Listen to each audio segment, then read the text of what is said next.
जय हिंद बच्चों, कैसे हैं आप सब। आशा करती हूँ आप सभी अच्छे से होंगे। तो आज हम क्लास 7 के विज्ञान को पढ़ेंगे।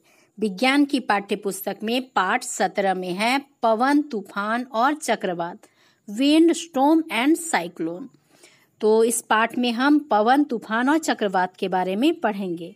इसका एक भाग हम पहले ही पढ़ चुके थे, जिसमें हमने पढ़ा था कि पवन किस तरह उत्पन्न होते हैं। साथ ही हमने उच्च दाब, निम्न दाब के बारे में जाना था और हमने जाना था कि पवन को जब गर्म किया जाता है, हवा को जब गर्म किया जाता है तो वो हल्का हो जाता है और गर्म हवा ठंडी हवा की अपेक्षा हल्की होती है। तो इन सब विषयों पर हम चर्चा कर चुके थे और उससे जुड़े हमने बहुत सारे क्रियाकलाप भी किए थे।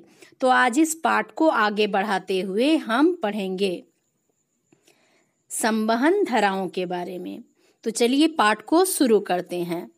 प्रकृति में अनेक ऐसी स्थितियां होती हैं जहां किसी स्थान या क्षेत्र से वायु गर्म होने के कारण ऊपर उठती है। तो प्रकृति में हम कभी कभी ऐसी स्थितियां तैयार हो जाती है कि जब कोई क्षेत्र गर्म होता है तो वहां की जो हवाएं हैं वो भी गर्म हो जाती है और गर्म होने के कारण वो ऊपर की ओर उठती है। तो इससे पहले हमने जो प्रयोग किए थे उसमें हमने देखा था कि जब वायु गर्म होती है तो वो ऊपर की ओर उठती है। तो ऐसी स्थिति में उस स्थान का वायु दाब कम होने लगता है। तो जब वायु गर्म होकर ऊपर की ओर उठती है तो उस स्थान में वायु का जो दबाव है वो कम हो जाता है और परिणाम स्वरूप उस स्थान के जो आसपास के क्षेत्र हैं जहां पर ठंडी वायु है तो वहां का ताप क्या है, कम है और वैसे जगहों में वायु का जो दाब है वो अधिक है। तो हम ये जानते हैं कि उच्च वायुदाब से, जहां अधिक वायुदाब होगा वहां से निम्न वायुदाब की ओर जो हवाएं हैं वो प्रवाहित होती है।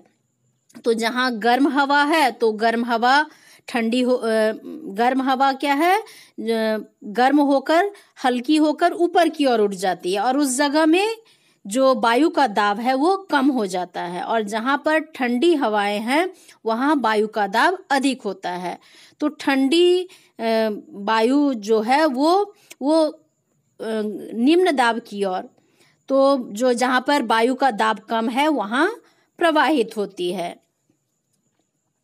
तो आसपास के जो क्षेत्र हैं जहां ठंडी वायु है वो प्रवाहित होकर उस स्थान पर जाने लगती है जहां पर वायु जो है गर्म होकर ऊपर की ओर उठ जाती है और नीचे स्थान जो है वो खाली हो जाता है, वहां जो वायु का दाब होता है वो कम हो जाता है।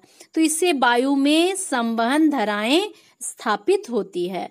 तो इससे क्या होता है, संवहन धाराएं स्थापित होती है, अर्थात उच्च दाब से निम्न दाब की ओर जो हवाएं हैं वो प्रवाहित होने लगती है। अब हम देखेंगे कि पवन धाराएं पृथ्वी के असमान रूप से गर्म होने के कारण उत्पन्न होती है। तो जो पवन धाराएं हैं वो पृथ्वी जो है वो असमान रूप से गर्म होती है। तो जहां पर सूर्य का सीधा प्रकाश पड़ता है, सीधी प्रकाश पड़ती है, वहां स्थान क्या होता है, अधिक गर्म हो जाता है। लेकिन जहां सूर्य का प्रकाश तिरछा पड़ता है वैसा स्थान कम गर्म होता है। तो पृथ्वी के असमान रूप से गर्म होने के कारण पवन धाराएं उत्पन्न होती है। तो आइए अब कुछ ऐसी स्थितियों के बारे में हम चर्चा करें जिनके कारण पृथ्वी के वायुमंडल में पवन धाराएं उत्पन्न होती है। तो ये स्थितियां क्या है उसके बारे में अभी हम जानेंगे। तो पहली स्थिति है कि भूमध्य रेखीय और ध्रुवीय क्षेत्रों का असमान रूप से गर्म होना। तो जो भूमध्य रेखीय क्षेत्र है वहां सूर्य की जो किरणें हैं वो सीधी पड़ती है, जिसके कारण भूमध्य रेखीय जो क्षेत्र हैं वे अधिक गर्म होते हैं और ध्रुवीय जो क्षेत्र होते हैं उनमें सूर्य का जो प्रकाश है वो तिरछा पड़ता है, जिसके कारण वे क्षेत्र कम गर्म होते हैं। तो भूमध्य रेखीय क्षेत्र और ध्रुवीय क्षेत्र जो है वो असमान रूप से गर्म होते हैं। तो इसमें अंतर पाया जाता है ताप में।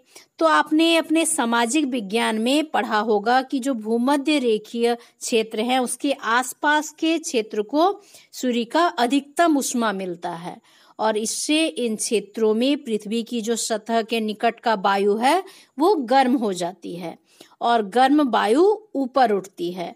तो जब वो क्षेत्र गर्म हो जाता है तो वहाँ आसपास की जो वायु है वो भी गर्म हो जाती है और गर्म होने से जो वायु होती है वो हल्की हो जाती है और वो ऊपर की ओर उठने लगती है। और ठंडी वायु भूमध्य रेखा के दोनों ओर स्थित, मतलब भूमध्य रेखा के दोनों ओर स्थित क्षेत्र है जहाँ पर ठंडी वायु है, तो वहाँ से दोनों ओर स्थित कौन से क्षेत्र हैं? 0 डिग्री से 30 डिग्री अक्षांश की जो पट्टी है उन क्षेत्रों से भूमध्य क्षेत्र की ओर जो हवाएं हैं वो गति करने लगती है। तो इस प्रकार उत्पन्न पवन धाराएं उत्तर और दक्षिण से, मतलब उत्तर से भी आती है और दक्षिण से भी आती है और भूमध्य रेखा की ओर बहती है। तो इसको हम जब चित्र में देखेंगे तो और अच्छे से ये स्पष्ट हो जाएगा। तो चलिए चित्र को देखते हैं। तो देखिए ये है हमारी पृथ्वी। तो यहाँ जो बीच में रेखा है ये है भूमध्य रेखा, क्योंकि ये पृथ्वी को समान 2 भागों में बांटती है। भू के मध्य में रेखा है इसलिए इसे भूमध्य रेखा कहते हैं। तो भूमध्य रेखा में सबसे अधिक सूर्य का ताप पड़ता है जिसके कारण वो क्षेत्र गर्म हो जाता है और गर्म होने के कारण उसके आसपास की जो हवाएं हैं वो हल्की होकर ऊपर की ओर उठने लगती है। मतलब उस क्षेत्र में अब क्या हो गया? निम्न दाब हो गया, जो वायु का दाब है वो कम हो जाता है। तो उसके आसपास का जो क्षेत्र है यहाँ 0 डिग्री से 30 डिग्री के बीच उत्तर और 0 डिग्री से 30 डिग्री दक्षिण, तो यहाँ का जो क्षेत्र है वो भूमध्य रेखा के कंपेयर में क्या है? ठंडा है। और ठंडा होने के कारण क्या है? वहां पर उच्च वायुदाब है। तो उच्च वायुदाब से देखिए यहाँ पर तीर का निशान किस तरफ दिखाया है कि भूमध्य रेखा की ओर जो पवन की धाराएं हैं वो गतिशील हैं। तो यहाँ पर देखिए कि उत्तर तरफ से भी आ रही है भूमध्य रेखा की ओर हवाएं और दक्षिण से भी भूमध्य रेखा की ओर ये जो पवन है वो गतिशील है। तो इस तरह से जो पवन धाराएं हैं वो उत्पन्न होती हैं। तो ये आप समझ गए कि उच्च दाब से निम्न दाब की ओर गति कर रही है, इसलिए उत्तर और दक्षिण दोनों तरफ से भूमध्य रेखा की ओर जो पवन है वो गतिशील है। अब ये ऊपर जो स्थिति दिखाया गया है उसको हम आगे समझेंगे। तो देखिए यहाँ पर जो ये क्या है? ये है आपका उत्तरी ध्रुव और ये नीचे क्या है? दक्षिणी ध्रुव। और यहाँ पर सूर्य का जो प्रकाश है सबसे ज्यादा तिरछा पड़ता है जिसके कारण सूर्य का जो ताप है उसको बहुत कम मिलता है, जिसके कारण जो ध्रुवीय क्षेत्र है वे बहुत ज्यादा ठंडे होते हैं। जिसके कारण से यहाँ देखिए तीर का निशान ये नीचे की ओर दिखाया गया है 60 डिग्री उत्तर और इधर से भी क्या होता है? ध्रुवीय क्षेत्र से 60 डिग्री दक्षिण। तो दोनों तरफ से ध्रुव की तरफ से 60 डिग्री उत्तर तथा 60 डिग्री दक्षिण जो अक्षांश रेखा है उसकी तरफ जो वायु है वो गतिशील होती है, क्योंकि ध्रुवीय जो क्षेत्र हैं वे बहुत ठंडे होते हैं, वहां की जो हवाएं हैं वो ठंडी होती है जिसके कारण जो वायु का दाब है वो उच्च रहता है, अधिक रहता है। और ये जो 60 डिग्री उत्तर दक्षिण का क्षेत्र है यहाँ वायु का दबाव ध्रुव के कंपेयर में कम रहता है, जिसके कारण उच्च दाब वाले क्षेत्र से निम्न दाब की ओर वायु गतिशील होती है। इसी तरह से यहाँ दिखाया गया है देखिए कि 30 डिग्री उत्तर तथा 30 डिग्री दक्षिण से जो वायु है वो 60 डिग्री उत्तर तथा 60 डिग्री दक्षिण की ओर, दक्षिण अक्षांश रेखाओं की ओर प्रवाहित हो रही है। देखिए यहाँ तीर का निशान इधर से दिखाया गया है 30 डिग्री उत्तर से 60 डिग्री उत्तर की ओर और 30 डिग्री दक्षिण से 60 डिग्री दक्षिण की ओर गतिशील है। और ध्रुवीय क्षेत्र से कहाँ हो रहा है? 60 डिग्री उत्तर और ध्रुवीय क्षेत्र से 60 डिग्री दक्षिण की ओर गतिशील हो रहा है। तो इस तरह से वायु गतिशील होता है उच्च वायुदाब से निम्न वायुदाब की ओर। तो पृथ्वी पर असमान तापन के कारण वायु के प्रभाव को, जो प्रवाह होता है उसको यहाँ चित्र में दर्शाया गया है। तो ये वायु जो प्रवाहित होती है ये पृथ्वी के असमान रूप से गर्म होने के कारण ही प्रवाहित हो रही है। तो वो किस तरह से होता है इस चित्र में स्पष्ट आपको हो गया होगा। अब हम आगे देखेंगे कि ध्रुवों पर, तो ध्रुव पर वायु जो है पृथ्वी के लगभग 60 डिग्री अक्षांश तक के क्षेत्रों की वायु से अधिक ठंडी होती है, जो मैंने ऊपर दिखाया।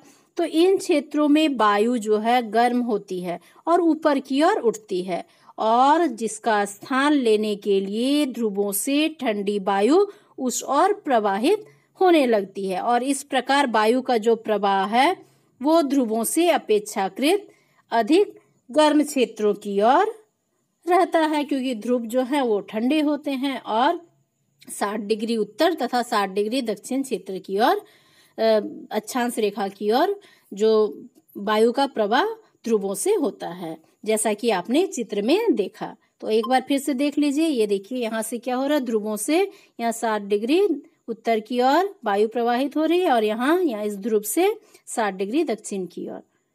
तो ये समझ गए। तो इसी प्रकार हम समझ सकते हैं कि 30 डिग्री तथा 60 डिग्री अक्षांशों के क्षेत्र के जो असमान रूप से गर्म होने के कारण जो पवन का प्रवाह है वो 30 डिग्री अक्षांश से 60 डिग्री अक्षांश की ओर होगा। और पवन के प्रवाह की जो दिशा है वो उत्तर दक्षिण दिशा में, मतलब उत्तर से दक्षिण की ओर तथा दक्षिण से उत्तर की ओर होती है। तो दिशा में यह परिवर्तन पृथ्वी के घूर्णन के कारण होता है। तो घूर्णन क्या होता है कि पृथ्वी अपने अक्ष पर जो घूमती है उसे घूर्णन कहते हैं, और घूर्णन के कारण ही क्या होता है, दिन और रात होते हैं। तो इसको आपने अपने सामाजिक विज्ञान किताब में पढ़ा होगा। अब हम देखते हैं थल और जल का असमान रूप से गर्म होना। तो ये भी एक कारण है पवन के प्रवाहित होने का। तो जो स्थल भाग है और जल भाग है वो असमान रूप से गर्म होते हैं। तो दोनों को गर्म होने में अलग अलग समय लगता है। तो थल समीर और समुद्र समीर के विषय में आप पिछले अध्याय में पढ़ चुके हैं। तो गर्मियों में जो स्थलीय क्षेत्र है वो अधिक तेजी से गर्म होते हैं, और अधिकांश समय स्थल का जो ताप होता है वो समुद्र का जो जल है उसके अपेक्षा अधिक होता है। तो थल में ऊपर की जो वायु है वो गर्म होकर क्या होता है, ऊपर की ओर उठती है, और इससे थल के वायु का जो वायु दाब है वो कम हो जाता है। तो स्थल भाग क्या होता है, अधिक गर्म होता है, जिसके कारण उसके आसपास की हवा गर्म होकर ऊपर की ओर उठती है। तो उस जगह में क्या हो जाता है, स्थल भाग में वायु का जो दाब है वो कम हो जाता है, और इस कम दाब को भरने के लिए समुद्र से थल की ओर, स्थल की ओर क्या होती है, हवाएं चलने लगती है, क्योंकि जो समुद्र का वायु है वो ठंडा रहता है स्थल की अपेक्षा। तो वहां पर क्या है, उच्च दाब है, तो वहां से निम्न दाब की ओर, मतलब स्थल की ओर जो हवाएं हैं वो बहने लगती हैं, और यह मॉनसून पवन होती है। तो मॉनसून के बारे में आप सुने ही होंगे। ये झारखंड के लिए बहुत उपयोगी है, क्योंकि यहाँ मॉनसून पवन से जो वर्षा होती है उसी से यहाँ की जो कृषि है निर्भर होती है। मॉनसून शब्द की उत्पत्ति अरबी शब्द मौसम से हुई है, जिसका अर्थ है ऋतु। क्या अर्थ है, ऋतु। तो मॉनसून जो है वो मौसमी पवन है, जिसके कारण वर्षा भी होती है। तो देखिए यहाँ चित्र में दिखाया गया है पवनों की गति को। तो ये जो पहला चित्र है इसमें दिखाया गया है कि जब गर्मी का समय होता है उस समय जो राजस्थान का क्षेत्र है, मरुस्थलीय क्षेत्र है, वो बहुत ज्यादा गर्म हो जाता है, और गर्म होने के कारण वहां निम्न दाब तैयार हो जाता है। राजस्थान के मरुस्थलों के आसपास जो क्षेत्र होते हैं वे असमान तापन से ग्रीष्म काल में दक्षिण पश्चिम दिशा से मानसून निर्मित होते हैं, क्योंकि वहां क्या होता है, निम्न ताप तैयार हो जाता है। निम्न दाब होने के कारण बहुत ज्यादा ताप, गर्मियों में क्या होता है, मरुस्थलीय क्षेत्र गर्म हो जाते हैं और वहां की जो हवाएं हैं ऊपर उठ जाती हैं और निम्न दाब तैयार हो जाता है। तो उस निम्न दाब के कारण जो समुद्र की हवाएं हैं वो कैसी होती हैं, ठंडी होती हैं उसके कंपेयर में, जिसके कारण समुद्र से स्थल की ओर हवाएं बहने लगती है। देखिए यहाँ दिखाया गया है समुद्र से स्थल की ओर हवाएं जा रही है। देखिए तीर का निशान किधर दिखाया गया है, स्थल की ओर दिखाया गया है। तो साथ ही मॉनसूनी जो पवन है वो हिंद महासागर से ऊपर की ओर उठती है जो पवन होती है। तो जो मॉनसूनी पवन है वो हिंद महासागर से काफी जलवाष्प भी ले आती है और जिसके कारण क्या होती है, मॉनसूनी बरसात होती है। अब हम ये चित्र बी में देखेंगे। ये जो चित्र बी दिख रहा है इसमें देखिए, इसमें पहले वाले चित्र से उल्टा दिखाया जा रहा है। यहाँ स्थल भाग से यहाँ समुद्र की ओर जो पवनें हैं वो प्रवाहित हो रही है। तो बी में क्या दिखाया गया है कि शीतकाल में, तो पहला जो स्थिति था वो ग्रीष्म काल का स्थिति को दिखाया गया था। तो शीतकाल में जल और जो थल हैं या फिर जल हैं ये असमान रूप से तापन के कारण उत्तर पश्चिम के अपेक्षाकृत ठंडे स्थानों से शीत पवन अपने साथ जलवाष्प लाती है। तो हमारा जो उत्तरी भाग है, जो ठंडा भाग है, वहां से क्या होती है, जो पवनें होती हैं वो अपने साथ जलवाष्प भी लाती हैं, जो शीत पवनें होती हैं, जिसके कारण इस समय जो वर्षा होती है वो कम होती हैं। तो देखिए यहाँ चित्र में क्या दिखाया गया है, ये जो पवनें हैं ये ऊपर से होते हुए ये समुद्र की ओर बह रही हैं। तो ये असमान तापन के कारण ही होता है। तो दोनों में देखिए स्थितियां अलग अलग है। पहले चित्र में क्या दिखाया गया है कि समुद्र की ओर से स्थल की ओर हवाएं बह रही है और दूसरे चित्र में स्थल से यहाँ पर समुद्र की ओर हवाएं बह रही है। तो सर्दियों में पवन के बहाव की दिशा विपरीत हो जाती है, अर्थात यह स्थल से समुद्र की ओर बहने लगती है। तो क्या ये पवन धाराएं किसी प्रकार हमारी मदद भी करती है? तो समुद्र से जो आने वाली गर्म मॉनसून हवाएं हैं वो अपने साथ जलवाष्प लाती है और जिससे वर्षा होती है। तो मॉनसून पवन से वर्षा होती है। तो वो वर्षा हमें आनंद का अनुभव कराती है और साथ ही हमारे देश में विशेषकर झारखंड में जो हमारा राज्य है इसमें किसान अपनी फसल के लिए मुख्य रूप से वर्षा पर निर्भर रहते हैं, इसी मॉनसून वर्षा पर। परंतु वर्षा सदैव सुखदायी नहीं होती है। कभी कभी क्या होता है, वर्षा से बहुत सारी समस्याएं भी जन्म ले लेती है। तो आप अपने शिक्षक शिक्षिकाओं तथा माता पिता के साथ वर्षा से होने वाली जो समस्याएं हैं और उसके जो कारण हैं, उसके समाधान हैं, इसके बारे में चर्चा कर सकते हैं। साथ ही जो आपने चर्चा की है उसको अपनी कक्षा में या फिर अपने दोस्तों से भी साझा कर सकते हैं, उनको बता सकते हैं।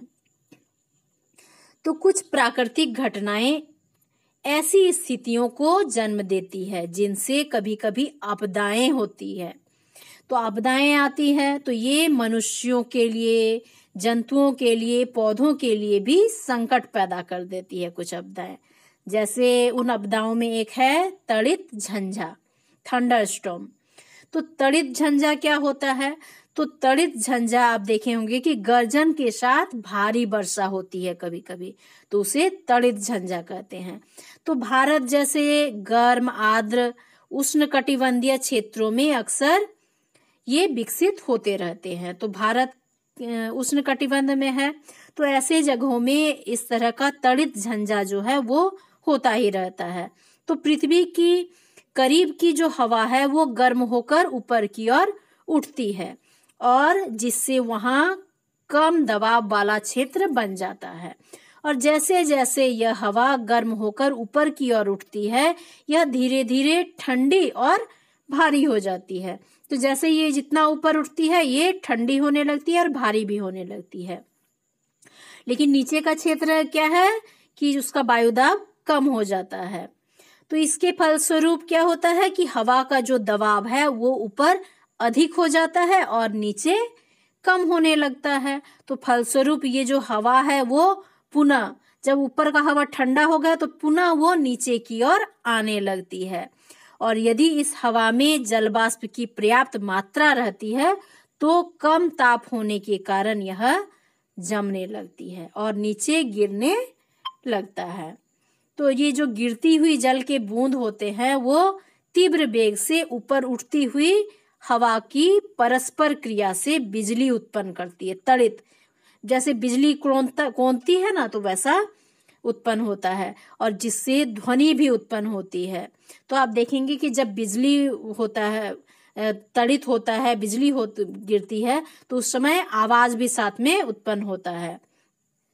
तो इसी घटना को हम तड़ित झंझावात कहते हैं। तो आप समझ गए होंगे तड़ित झंझावात क्या होता है। तो आप तड़ित झंझावात के बारे में आगे की कक्षाओं में और भी विस्तार से पढ़ेंगे, लेकिन अब आप अभी इतना ही समझ लीजिए कि जो नीचे की जो हवा है वो क्या है, कम ताप होने के कारण क्या होता है, नीचे जब ऊपर की हवा नीचे की ओर बहने लगती है, और जिससे बिजली कौंधती है और ध्वनि भी उत्पन्न होती है, और इसी को कहते हैं तड़ित झंझावात। और इसको आगे आप और भी अच्छे से पढ़ेंगे। तो यदि झंझा के साथ, ध्वनि के साथ तड़ित बिजली भी गिरने की संभावना दिखे, तो हमें कुछ सावधानियां बरतनी चाहिए। तो क्या क्या सावधानी बरतना चाहिए कि किसी खाली स्थान या जंगल में किसी बड़े पेड़ के नीचे नहीं रुकना चाहिए। यदि हम खाली जगहों में हैं, किसी जंगल में हैं, तो बड़े पेड़ के नीचे हम नहीं जाएंगे जब तड़ित झंझा हो।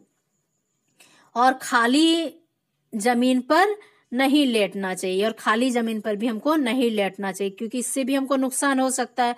और धातु की डंडी वाले छाते का भी उपयोग नहीं करना चाहिए।